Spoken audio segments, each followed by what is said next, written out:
बीच सड़क पर आदिवासी शेरनी कहे जाने वाली निशा भगत जब शेरनी की तरह हसुआ लेकर लोगों को दौड़ाने लगी तो लोग उसे पागल कहने लगे। और पागलों का इलाज आखिर कैसे किया जाता है ये झारखंड पुलिस से बेहतर कोई नहीं जानता।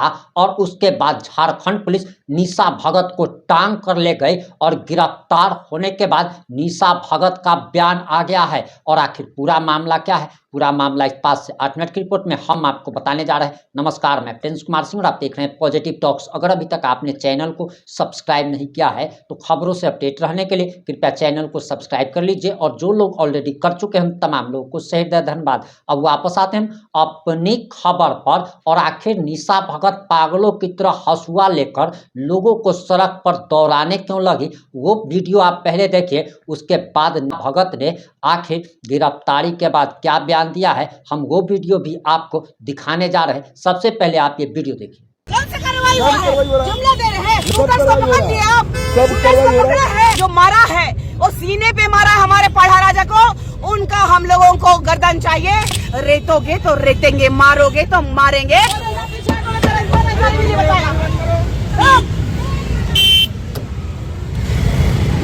आना चाहिए तुम लोग को। नहीं आएगा ना? नहीं आएगा? नहीं आएगा? कैसे बोलिए? गाड़ी पर ठीक ठाक रहे, बोलिए ना जी। गाड़ी पर ठीक ठाक मत कीजिए, तरीका से काम कीजिए। नहीं तो आप लोग करने दे रहे हैं, आप लोग भगा रहे हैं। आप लोग बोल रहे हैं कि साइड चलिए चलिए चलिए। आप लोगों को इतना लज्जा आता है तो हम लोगों के हत्यारों को क्यों नहीं पकड़े? कार्रवाई हो रहा है। आप बताइए, कार्रवाई हो रहा है।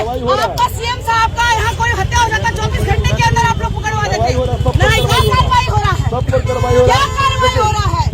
तरीका से नहीं, कुछ नहीं तरीका। हम लोग पूरा तरीका देख लिए। हमारा जमीन लूटा जा रहा है या सरकार का बदौलत? आप नहीं तरीके से ही नहीं, हम यहाँ से नहीं उठेंगे। देखिए, ये देखिए, ये देखिए। एक साइड अब निकलने देंगे, एक साइड उस साइड। हम लोग का लोग को बचा रहे हैं, जान लौटा दीजिएगा हमारे पढ़ाना जगह लौटाइए। अगर आप कौन सा कार्रवाई हुआ है? जुमला दे रहे हैं। कौन हत्या किया है बताइए? शूटर्स को पकड़ लिया आप। सब कार्रवाई हो रहा है। सब कार्रवाई हो रहा है। पकड़ा है क्या बताइए? अरे तिवारी जी, आप बाहर से आके नौकरी करें, आप लोगों को लज्जा नहीं चाहिए कि आदिवासियों की हत्या हो रही है? नहीं, आप यहाँ से हम बाहर से देखिए, चुप रहिए। सच्ची बात मत बोलिए, फालतू चीजें मत बोलिए। किसी की बात नहीं सुनेंगे। यहाँ हम लोगों के लोग मारे जा रहे हैं और तुम लोग तमाशा देख रहे हो। शासन प्रशासन, नेता मंत्री सब तमाशा देख रहा है। या हम लोग गरीब क्या हो गए कि हमारे अस्मिता लूटने में सब लगे हुए हैं। क्या हुआ मैडम बताइए? आप लोग सड़क पर उतरे हैं, क्या लग रहा है? सरकार क्यों नहीं सुन रही है? मोबाइल पीछे रखिए।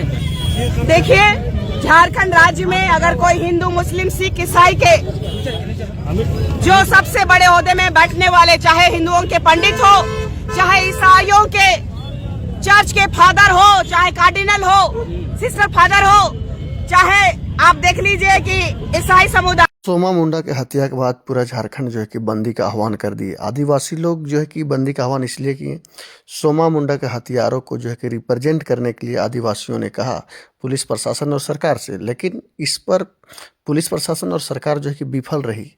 अंततः इन लोग जो है कि आदिवासी हितैषी लोग जो है कि अंततः झारखंड को बंदी का आह्वान किया 17/1/2026 को। अंततः देख सकते हैं निशा भगत किस तरह से रोड पे बैठ के जो है कि इसका जो है कि पूरा जायजा ये कर रही है। आप देख सकते हैं निशा भगत किस तरह से जो है कि पूरा सबको ललकार रही है, सरकार को ललकार रही है, पुलिस प्रशासन को ललकार रही है। आगे अब देखिए आगे होता क्या है। नहीं चला पा रही है, आदिवासी जमीनें नहीं बचा पा रही है, हमारे लोगों का जान नहीं बचा पा रहा है, तो उसको अविलंब ये झारखंड का जो मुख्यमंत्री का गद्दी छोड़ देना चाहिए। नहीं तो हम लोग कम ही सही लेकिन नेपाल की तरह अपना झारखंड को लेना जानते हैं। मैंने कहा है कल से ही कि हम लोग गुलगुलान करना शुरू कर दिए हैं। हम गरीब क्यों ना ही सही, लेकिन इस देश के मूल मालिक आज रास्ते पे उतर आए हैं। लेकिन यहाँ की सरकार को जू तक नहीं रेंग रही है। यहाँ के सरकार के द्वारा इर्द गिर्द देखिएगा, हेमंत सोरेन के इर्द गिर्द ही हमारे हत्यारे घूम रहे हैं। देख लीजिए कि जमीन माफिया है, भूमि माफिया माफिया है जिसको कहते हैं। आप देखिए कि बालू माफिया है, कोयला माफिया है। सरकार के इर्द गिर्द दो लोगों का नाम प्रखरता से आते रहता है। एक सूर्य नारायण हांसदा भाई का फेक एनकाउंटर में पंकज मिश्रा का नाम प्रखरता से आया, जो माननीय मुख्यमंत्री जी के विधायक प्रतिनिधि हैं। दूसरा आप देख लीजिए कि अभी जो जेरप्पा के जमीन में आ रहा है पिंटू का नाम, जो कि सबसे खास आते हैं हेमंत सोरेन जी के, और ये लोग सिर्फ और सिर्फ लिपापोती कर रहे हैं। सीओ जो भी करप्ट सीओज है यहाँ पे, उनके साथ मिल करके हमारे वाहन बिल्कुल मुख्यमंत्री के सरकार के बारे बोल रही हूँ, सलाहकार के बारे, पिंटू के बारे बोल रही हूँ, क्योंकि लगातार उनका भी नाम आया है कि वहाँ की जमीन में उनका नजर है, क्योंकि ऑन रोड है। आदिवासियों की जमीनों को हड़प नहीं पा रहे हैं ये लोग, तो असंवैधानिक तरीके से हमारी हत्याएं करा रहे हैं। अगर शूटर्स पकड़े जाते तो हम कहते हैं कि आदिवासी हितैषी सरकार है, लेकिन आदिवासियों को लगातार झूठ का सामना करना पड़ रहा है, छल रहे हैं ये।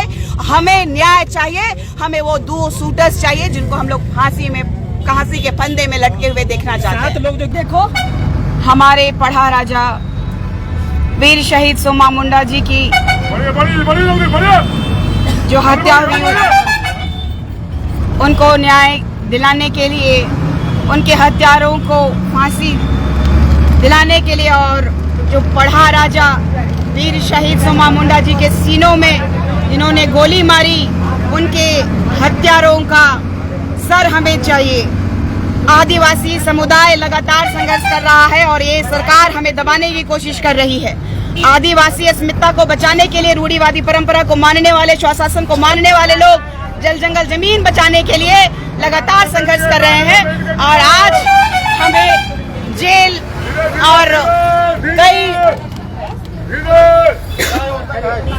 केस में फंसा करके लगातार हमें जेल भेजने का काम और हमारी हत्याएं का साजिश इस सरकार के द्वारा की जा रही हैं। आप देखिएगा, कोई हिंदू का अगर पंडित, कोई संत, कोई उनका धर्म का संरक्षक मारा जाता, उनको गोली मारी जाती या तो फिर उनकी हत्या की जाती, तो आज बीजेपी से लेकर के सभी लोग, सनातन धर्म के लोग एकत्रित हो जाते, और एक तरफ मुसलमानों के मौलवी की हत्या होती तो इरफान अंसारी साहब रास्ते में रहते, और दूसरी तरफ अगर कोई ईसाई समुदाय के फादर और सिस्टर या तो फिर कार्डिनल की या पोप की हत्या होती तो हमारे झारखंड के मंत्री नेहा शिल्पी तिर्की रोड में होती। चर्च को कोई नुकसान होता तो रोड पे होती, बंधु तिर्की होते और कई नेता सड़क पे होते। लेकिन आदिवासी रूढ़िवादी परंपरा को मानने वाले, स्वशासन को चलाने वाले, जिस समय भारत की आजादी नहीं हुई थी, जब संविधान नहीं था, तब उससे पहले ही भारत में स्वशासन लागू था, और ये स्वशासन को संचालित करने वाले हमारे पढ़ा राजा की हत्या कोई आम आदमी की हत्या नहीं है। ये लोग बर्बरता पूर्वक हमें उठा करके, ये लोग जो है हमारी अरेस्टिंग करके यहाँ लेके आए हैं। जिस तरीके से हमारे लोगों को लगातार कई केसेस में गुनाहों को फंसा करके भेज दिया जाता है, हो सकता है कि ऐसी परिस्थिति ना आ जाए। और लगातार मैंने कहा है, या तो निशा भगत को जेल भेज दो, चाहे इनकी हत्या करा दो। अब देखिए अभी आप लोग कि किस तरीके से इन लोगों का लहजा होता है।